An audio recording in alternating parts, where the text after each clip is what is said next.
Welcome to your Truth Reveal video podcast, sharing the power of self-knowledge. I'm Erika Marcoux. Episode 4, Know Your Neurotransmitters, is the second part of an interview with Pam Machemehl-Helmly. This interview is about brain health and balancing your neurotransmitters, the chemical messengers between nerve cells to improve mood and sleep. All of Season 1 helps you to be your own health expert as I interview industry professionals to explore your hidden mental and physical health potential. My guest today is Pam Machemehl-Helmly. She received her Bachelor of Science degree in Scientific Nutrition from Texas A&M University. She is the Chief Science Officer of Wellnicity and the CEO of Neurogistics Corporation.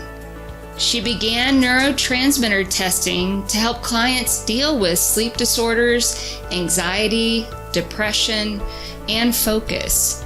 She co-developed a way for people to take a clinical test kit at home, and these tests indicate critical areas of wellness, including brain health, digestive health, hormone health, and foundational health.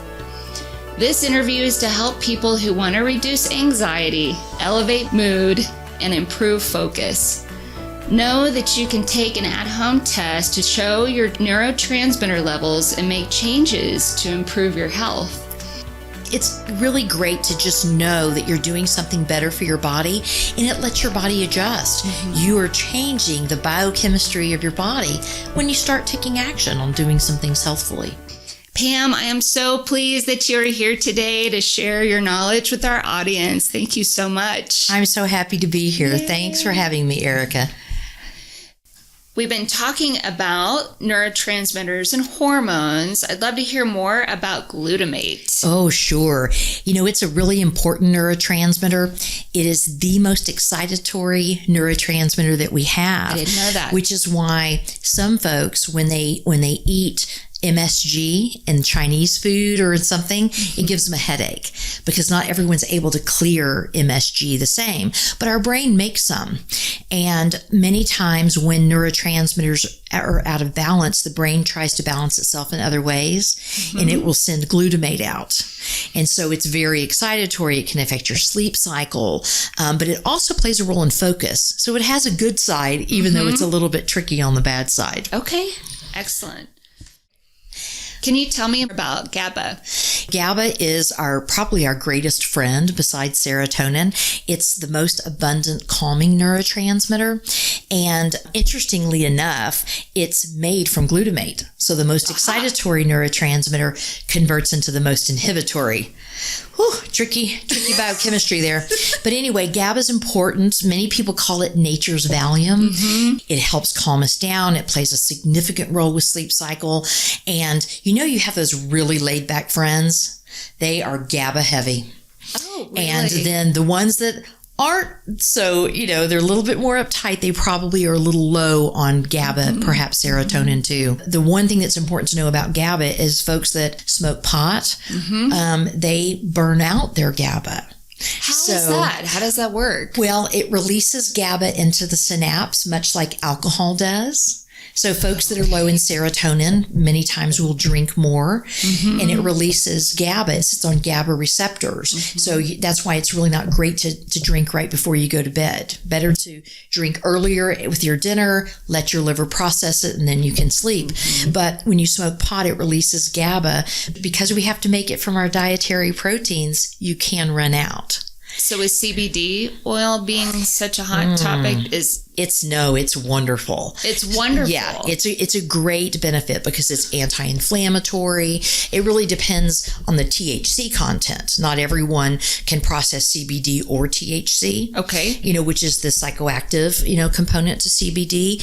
CBD is a great support for your GABA system. So I thought CBD oil had no THC in it. It depends on where you buy it. Okay. And how far it's been processed. So some some of them in the state of Texas, to be able to sell it has to have below 0.03%. Okay. And you can, of course, make it from hemp, but you can also get it with THC. Many of the patients that have epilepsy and things like that will use some with THC in it for greater outcomes. I see. But still low levels. Right. Histamine is a neurotransmitter. We forget about histamine. I didn't know that it was a neurotransmitter. It is. When you have a cold and you're Yes. so foggy-headed, that's thanks to histamine.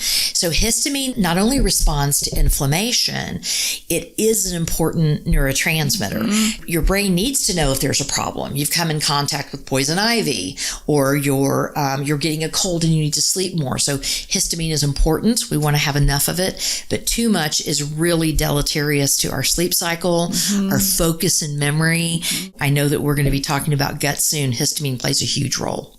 Excellent. Once you determine what neurotransmitters and hormones are out of balance, how do you bring the patient back to balance? Each one is different. That's why we believe in complete customization. Age, body weight, what medications are you on, plus the symptoms. It's a combination of things. We'll recommend some dietary changes, also some stress management. All of us need a little bit of that, but something easy, not to overwhelm. And then the supplementation, I'm just a firm believer in pharmaceutical grade, or it's now called professional grade supplements, which means that they go through extensive testing, that there's no chemicals and fungus and bacteria. And, we want to make sure that we have the exact dosage. So it might be omega-3 fatty acids or amino acids, to make more of those neurotransmitters. And sometimes we have to do the cofactors like magnesium or B's, because we've got it's a symphony to make your neurotransmitters. So you need all the parts. Exactly. Your approach to health, again, is to balance the brain, the digestive tract, hormones, and more. How does stress play a factor in terms of balance? Stress is probably our biggest enemy. Stress is huge. When the brain perceives stress, whether it's a physical stressor or an emotional stressor, there's a lot of things that go into action. We might find that the GI tract slows down so that we can maintain and absorb as many nutrients as we can. We will send out neurotransmitters, usually stimulating ones, to handle that stress. And then when we send out too many stimulating ones, we deplete the calming guys, which is really the typical American issue. Stress also changes the pH in the gut. We know that pH balance is really important for absorption and for absorbing even just the nutrients besides just the neurotransmitters. Does the pH level tend to be more acidic with stress? It does tend to be more acidic. Okay. We need to be more alkaline. Children, we tend to feed them the sweet fruits and vegetables, but that make us more acidic because it has more sugar. Sugar does create an acidic environment. So alkaline, think about your green leafy vegetables. Those are very alkaline. And I always believe in balance. Have the carrots, but don't have a fistful of grapes when you're done with those. Okay. A cup of carrot juice has more calories than a medium McDonald's chocolate shake. It does not. It does. And so we want to balance those super sweet things. So that's always going to be important to keep the sugars balanced too. Okay. That's fascinating. I feel like in our culture in the United States, the A-type, get up and get it done. Oh, I pride myself on not getting that much sleep. I can just go. And I just don't think that that's healthy. Well, it's not healthy. You think about, our European counterparts that many of them work 35-hour work weeks. They have 20 holidays a year and 8 weeks of vacation. The balance is so important for our body. But Americans, we work too much, myself included. We then have more weight problems because we cannot convert our fat for energy because our body doesn't know when the stress is going to stop. Oh, I see. So stress is supposed to be short bursts. The tiger chases you, you get away, you get into the cave, you're safe. But we have constant stress. We never know we're safe. No. We have iPhones, iPads, our computers. We work long hours. We have families that are balancing children, sometimes special needs children, both families working, commuting long distances. I was speaking with a client the other day that told me she drove an hour each way to work. Yeah. as a parent when you're trying to get home to take them to soccer practice or special tutoring. Those things are stressful, or even, trying to get it to enough doctor's appointments. And sometimes in corporate America, there's not a lot of grace given to folks to take those appointments and everything. You're considered more of a hero if you don't take your vacation and don't take your time off. And I'm so glad that we're talking about this, because I have so many feelings about what is it to be successful as a female. And I thought the corporate was the way I was going to go. I could not handle it. My nervous system can't handle it. That is not a good environment for me. And my husband and I have decided, well, I'll be the flex parent, the flex wife. Right. That's what we call it. Yep. The person that's at home to take care of Alex and the animals and the house and have a private practice and do a podcast. But all that's pretty flexible. Right. And luckily, he got a job working for a company that's based in Cambridge, England. So they have the European mentality. Oh, what a blessing. You're not going to find something like this in the United States. It's amazing. It's so rare. It is. To the point that some of the larger companies are bringing everything to the corporate campus so you don't leave. So you don't leave. And it The seems food. great. Yeah, the doctors, the everything, the gym. And I think, my goodness, we need some balance. And it's hard. I know this, and it's still hard for me to achieve that. My husband's really great at it. He'll say, we're going away. Oh, and it's time to float in the water. Yeah, good. Which I'm so grateful for. Those are really important things, and it's important for our children not to overschedule them, Right. Because they need time to lay around, to go play in the backyard, to climb a tree, and we don't do enough of that. And I really hope that I create an environment for my daughter where she can. I mean, she's got ADD and is on medication for it. And it takes a lot of mental energy for her to stay focused. Sometimes she's at school from 7 a.m. to 7 p.m.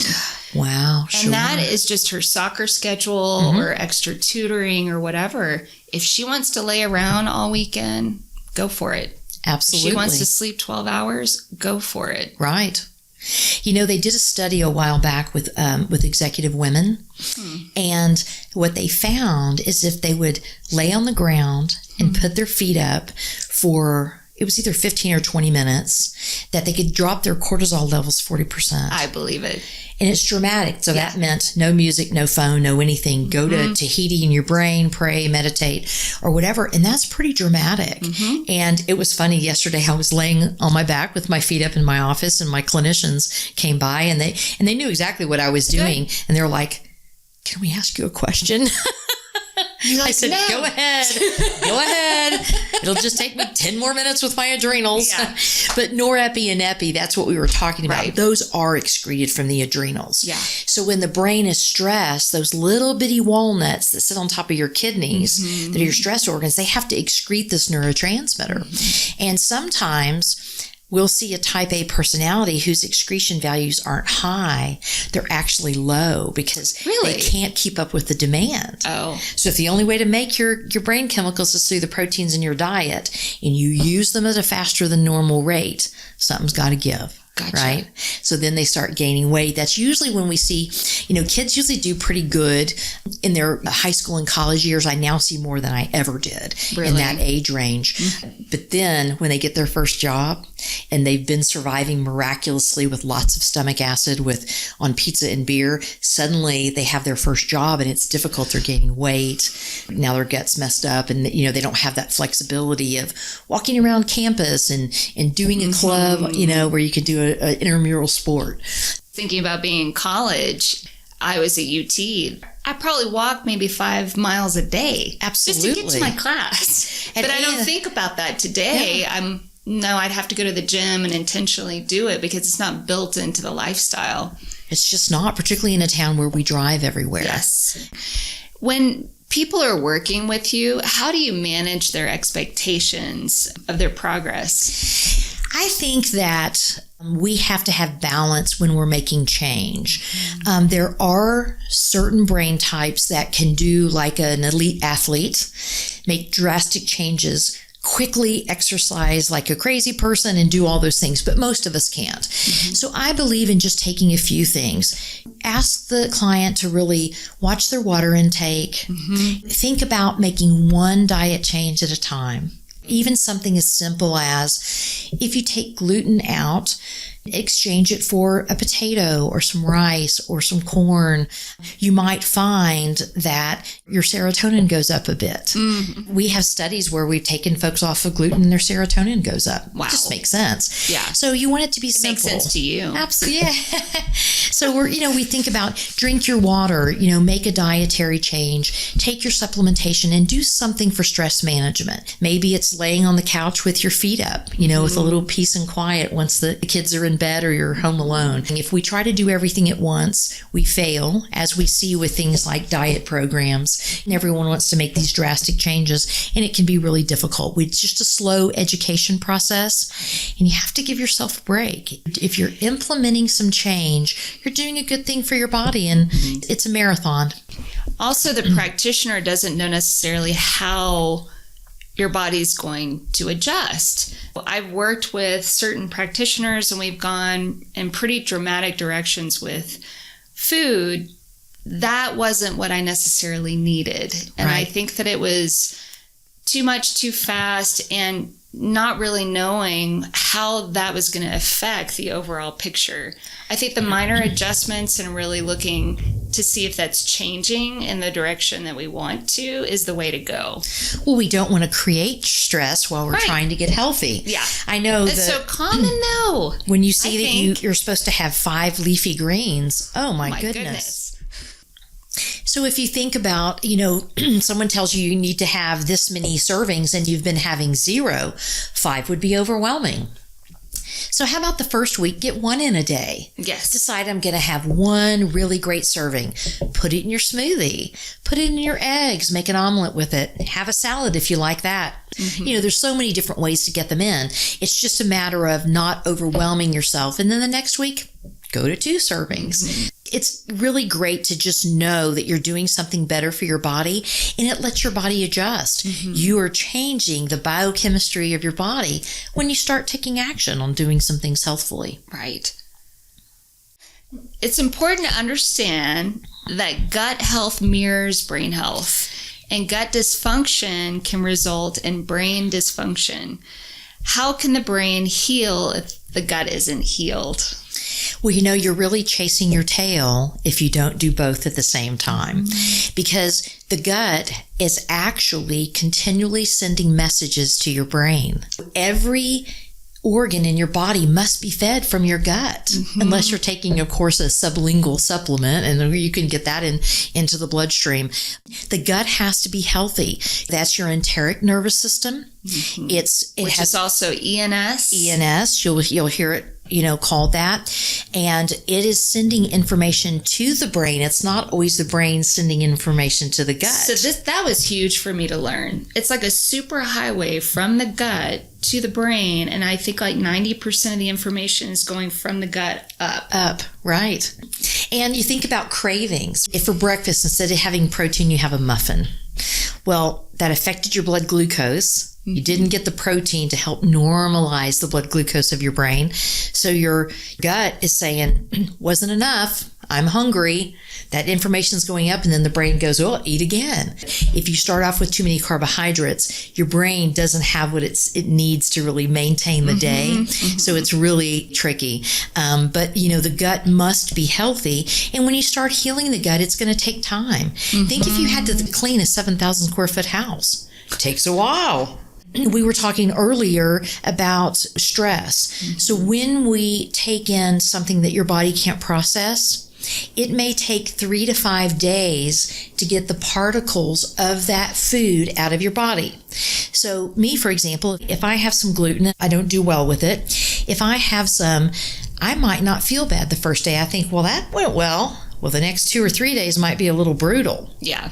And so it does take a while, and the inflammation that it causes can last longer. There are studies that show that you can cheat on gluten and still have antibodies to gluten for 3 to 6 months later. Really? Yeah, the body keeps responding and responding.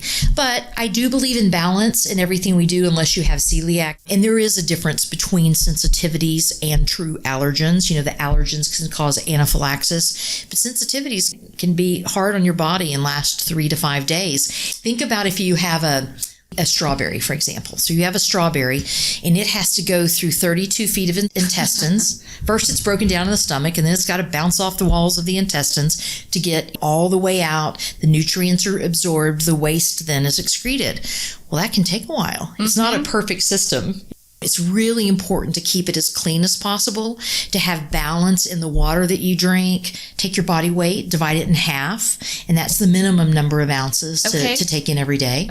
Don't do an electrolyte drink of any kind before you exercise. You wait till after you exercise. Okay. And unless you're exercising a lot or you're prone to muscle cramps, you might not need it.